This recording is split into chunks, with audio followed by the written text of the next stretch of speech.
Selamat datang di my channel EDSND Story. Jangan lupa klik tombol subscribe, karena subscribe itu gratis. Kali ini kita bertemu kembali untuk bersama-sama berlatih soal-soal P3K. Kali ini kita akan berlatih soal P3K, materi pedagogi, jumlah soalnya 20 nomor, dan bab yang akan kita latih bersama-sama adalah bab tentang teori belajar, karakter peserta didik, dan keterampilan berpikir tingkat tinggi. Seperti di video sebelumnya, untuk mengerjakan soal ini, Bapak Ibu silahkan tuliskan jawaban setelah saya selesai membacakan soal. Kemudian terakhir, Bapak Ibu bisa mengecek berapa jumlah pertanyaan yang bisa dijawab dengan benar. Baiklah, tanpa memperpanjang kata, mari kita mulai latihan soalnya. Soal nomor 1. Teori belajar yang mengutamakan perubahan tingkah laku pada individu yang belajar dengan mengutamakan hubungan stimulus dan respon merupakan teori belajar ... A. Analitik, B. Humanistik, C. Behavioristik, D. Konstruktivistik. Silahkan dituliskan jawabannya, waktu kurang lebih 5 detik.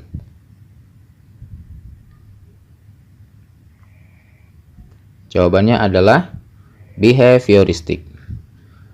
Soal nomor 2. Apabila dalam proses belajar, peserta didik melakukan sesuatu sampai dengan mendapatkan respon yang tepat dan sesuai dengan apa yang diinginkan, serta menghilangkannya apabila dirasakan tidak sesuai, hal ini merupakan prinsip belajar dari ... A. Stimulus respon, B. Trial and error, C. Conditioning, D. Konseptualisasi.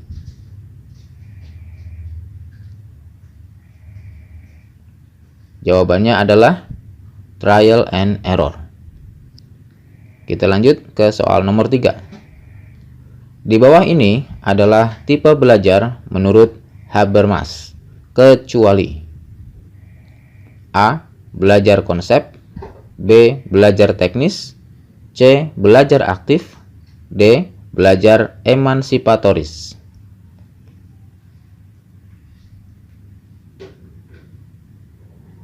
Jawabannya adalah C. Belajar aktif. Soal nomor 4. Contoh penerapan teori behavioristik yang dapat dilakukan oleh guru dalam praktik pembelajaran adalah A. Memahami tahap-tahap perkembangan peserta didik dan menggunakan metode pembelajaran sesuai dengan tahap tersebut. B. Menyediakan atau memberikan kegiatan-kegiatan yang merangsang keingintahuan siswa dan membantu mereka mengekspresikan gagasannya. C. Memberikan stimulus kepada peserta didik berupa penataan lingkungan belajar. D. Membimbing siswa dalam memperoleh pengetahuan baru.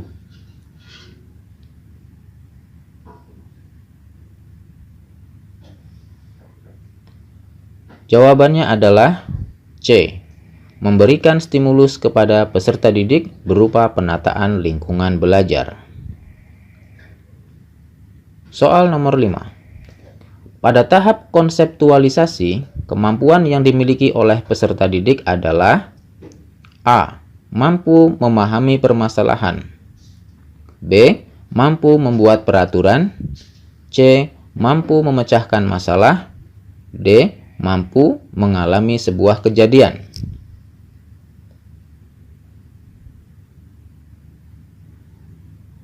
Jawabannya adalah C. Mampu memecahkan masalah. Soal selanjutnya, nomor 6. Aliran ini lebih menekankan kepada keaktifan siswa selama kegiatan belajar, aktif berpikir, menyusun konsep-konsep, serta memberi makna tentang hal-hal yang dipelajari, dan yang paling penting, terwujudnya belajar adalah niat peserta didik itu sendiri. Pernyataan tersebut merupakan aliran dari teori ... A. Humanistik, B. Konstruktivistik, C. Sibernetik, D. Behavioristik.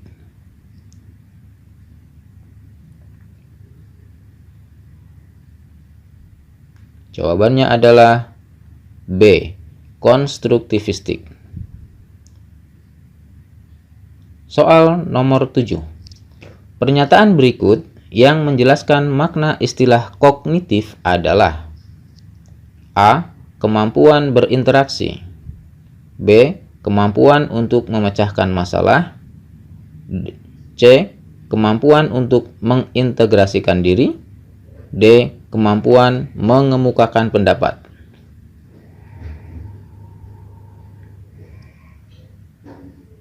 Jawabannya adalah B. Kemampuan untuk memecahkan masalah.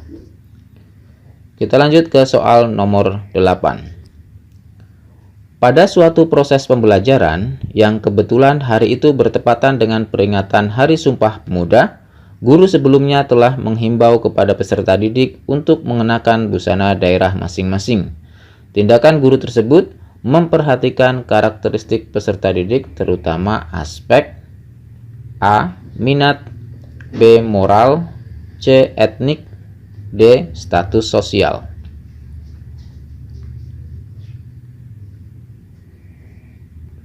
Jawabannya adalah etnik. Kemudian soal nomor 9. Perkembangan moral peserta didik atau anak menurut Kohlberg terdiri dari beberapa tahap. Tahap naively egoistic orientation, yaitu tahap di mana anak menilai baik dan buruk berdasarkan A. Kontrak atau imbal jasa, B. Hati nurani, C. Ketertiban sosial, D. Akibat perbuatan.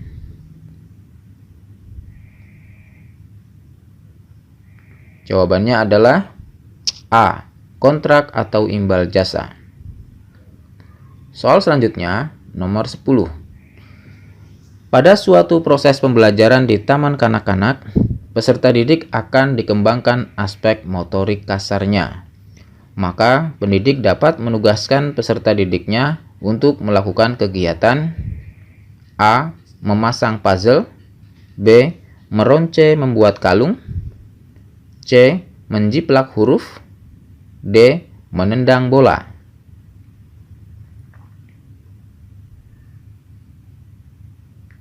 Jawabannya adalah D. Menendang bola. Selanjutnya, soal nomor 11. Perkembangan kognitif peserta didik sekolah dasar berada pada taraf operasional konkret, sehingga mereka merasa kurang memahami materi pelajaran yang disampaikan gurunya secara verbal saja. Proses pembelajaran tersebut akan efektif jika disertai dengan menggunakan titik-titik. A. Media grafis, B. Media gambar, C. Media benda nyata, D. Media poster.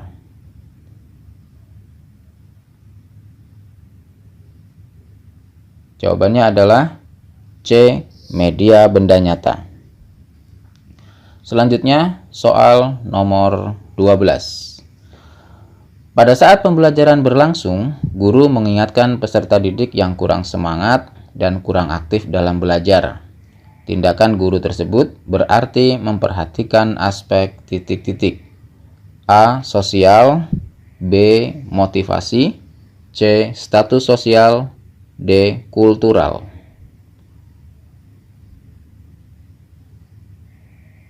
Jawabannya adalah B. Motivasi. Soal nomor 13. Pak Anton ketika akan melakukan kegiatan pembelajaran dengan topik tata surya, melakukan pretest terlebih dahulu, dengan maksud ingin mengetahui pengetahuan dan keterampilan yang telah dimiliki peserta didiknya sebagai patokan untuk memulai pembahasan topik tersebut. Hal ini berarti Pak Anton memperhatikan karakteristik peserta didik dalam hal A. Perkembangan sosialnya, B. Perkembangan emosinya, C. Kemampuan awalnya, D. Motivasi belajarnya.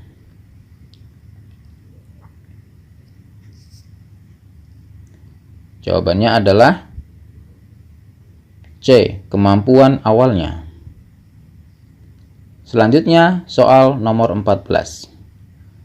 Guru A ketika melakukan proses pembelajaran selalu menggunakan media.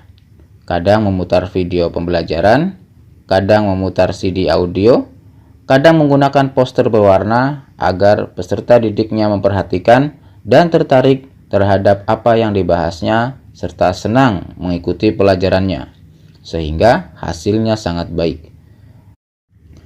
Pembelajaran dilakukan demikian karena pertimbangan A. Etnik peserta didik, B. Minat peserta didik, C. Gaya belajar peserta didik, D. Gender peserta didik.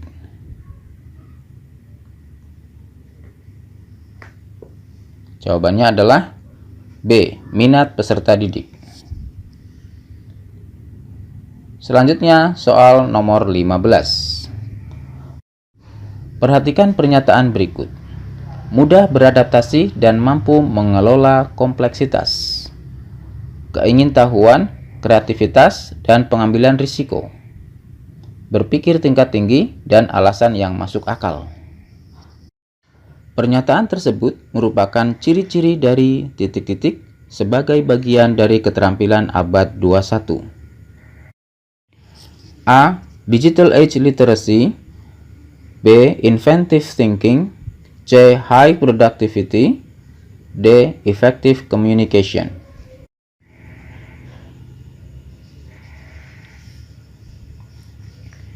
Jawabannya adalah Inventive Thinking. Soal selanjutnya, soal nomor 16.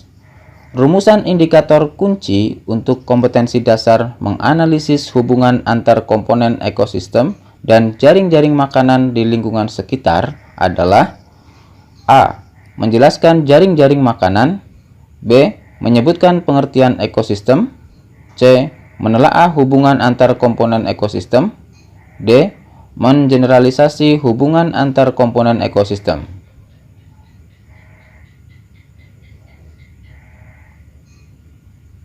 Jawabannya adalah C. Menelaah hubungan antar komponen ekosistem. Soal selanjutnya, nomor 17. Indikator kunci dari kompetensi dasar menghubungkan gaya dengan gerak pada peristiwa di lingkungan sekitar adalah A. Menjelaskan tentang gerak pada peristiwa di lingkungan sekitar, B. Mengklasifikasi tentang gerak pada peristiwa di lingkungan sekitar, C. Menganalisis hubungan gaya dengan gerak pada peristiwa di lingkungan sekitar, D.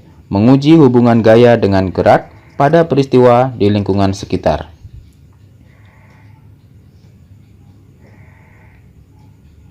Jawabannya adalah C.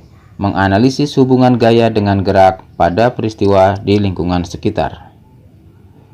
Selanjutnya, nomor 18. Pada kompetensi dasar, membandingkan siklus hidup beberapa jenis makhluk hidup serta mengaitkan dengan upaya pelestariannya. Pengembangan materi pengayaan pada kompetensi dasar tersebut adalah A. Menyebutkan upaya pelestarian beberapa jenis makhluk hidup, B. Menganalisis hubungan antara siklus hidup dengan upaya pelestarian, C.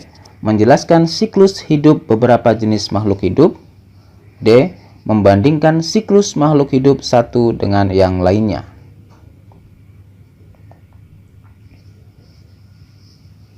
Jawabannya adalah B. Menganalisis hubungan antara siklus hidup dengan upaya pelestarian. Soal nomor 19. Keterampilan berpikir tingkat tinggi memiliki beberapa aspek. Pemahaman bahwa keterampilan untuk dapat memecahkan masalah yang muncul pada kehidupan sehari-hari merupakan bagian dari aspek keterampilan berpikir tingkat tinggi sebagai A. Transfer knowledge, B. Creative thinking, C. Problem solving, D. Critical thinking.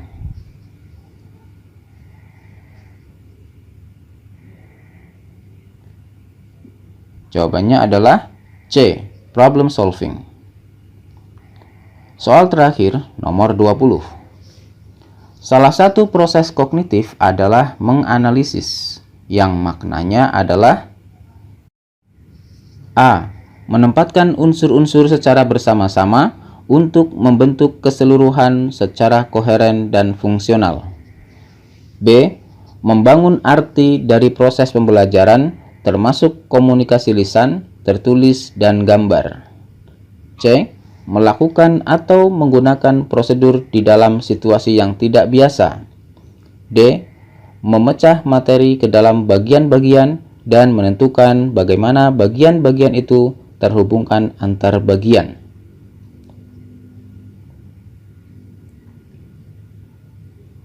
Jawabannya adalah D. Memecah materi ke dalam bagian-bagian dan menentukan bagaimana bagian-bagian itu terhubungkan antar bagian. Nah, demikianlah Bapak Ibu dan teman-teman sekalian yang berbahagia, soal pedagogi yang dapat saya bagikan dalam latihan soal P3K kali ini. Jika berkenan, Bapak Ibu dan teman-teman bisa menuliskan jumlah pertanyaan yang bisa dijawab dengan benar di kolom komentar. Sekian, semoga bermanfaat dan saya doakan semoga Bapak, Ibu dan teman-teman semuanya sukses di ujian P3K kali ini. Terima kasih.